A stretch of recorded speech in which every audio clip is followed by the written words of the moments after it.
Somewhere out there, there's a bitch who wants to see you down bad, on your last, struggling, losing at life. I hope you never voluntarily use your free will to give her the satisfaction of seeing it happen. The women I know that build the most incredible lives all have one thing in common, and that is agency. On the heels of how we all talk about a soft life, be a princess, look like a princess, feel like a princess, but don't ever lose that dog in you. That dog being agency, being proactive when it comes to yourself and the things that you want.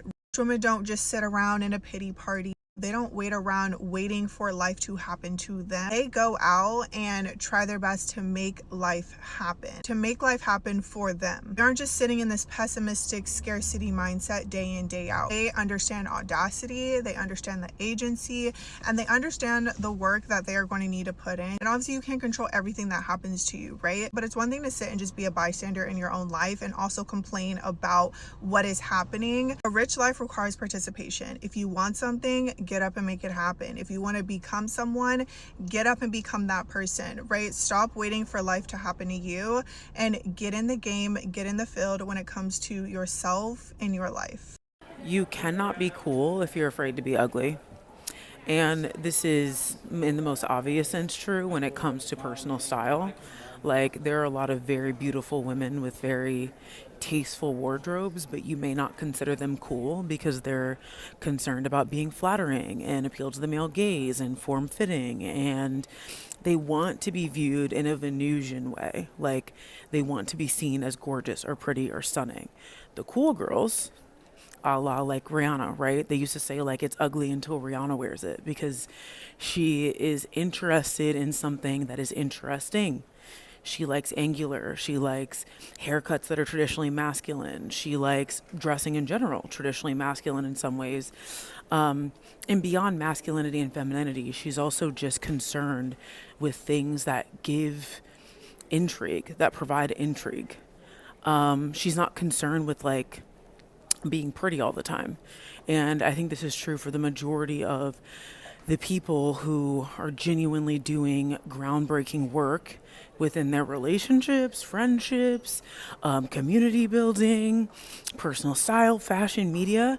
They're not concerned with being pretty, in presenting only pretty. They're concerned with doing something ugly and interesting and probing and uncomfortable.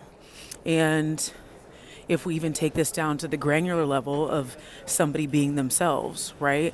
You cannot be cool. You cannot appear comfortable and airy and light and interesting if you're not showing uglier parts of yourself, if your ugliness hasn't been transmuted into something else that people can see and enjoy and delight within you.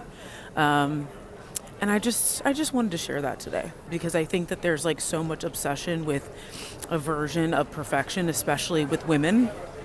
And not only is it exhausting, but it doesn't make you cool. In a couple years, you can be at a completely different place that you can ever even imagine, whether that's physically, spiritually, financially, mentally. And that is why it is important that you keep on going. When you're chasing your dreams, you cannot care about being seen. Period. Especially when you're building a brand or a business that is in the public eye, people are going to see you start. They're going to see you try over and over and over again. They're going to see you rebrand and pivot. They're going to see you not know what you're doing necessarily when you first start. They're going to see you go through a slow season. They're going to see all of it. When it's in the public eye, we're seeing all of it. You cannot care about being seen. If you do, you're never going to step out.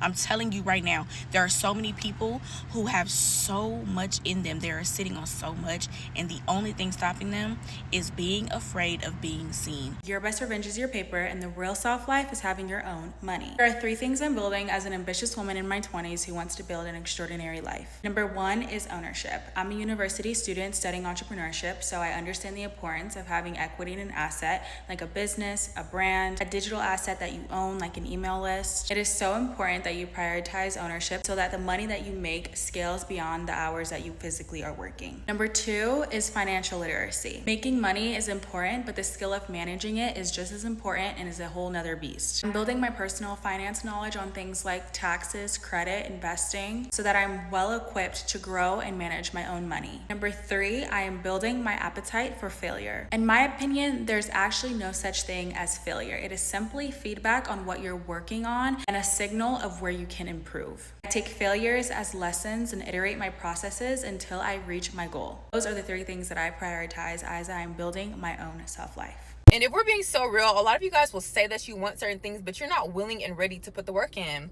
Because if you wanted to, you would. If you wanted to get in that gym, be waking up earlier, clean up your eating habits, be better with your money, you would. The higher the level of shame and visibility fear that there is, the higher your destiny. I do not know one high-level entrepreneur or high-level creative that does not have a story of overcoming shame and visibility. The more shame you've experienced and fear of visibility you've experienced in your life, the more impact you're here to make. Think about it. I know you have so many ideas that you could bring to fruition if you did not have a fear of being seen or have a lot of shame. Think about what you would get done if you did not have those things. I'm gonna be your mom for a second. Honey, do you know what the biggest risk is? Never taking one. Loving is risky, leaving is risky, chasing your dream is risky. But spending your life wondering what if? No, no, no. No way. That's the biggest risk of all. So take the leap, my dear, and let God handle your landing.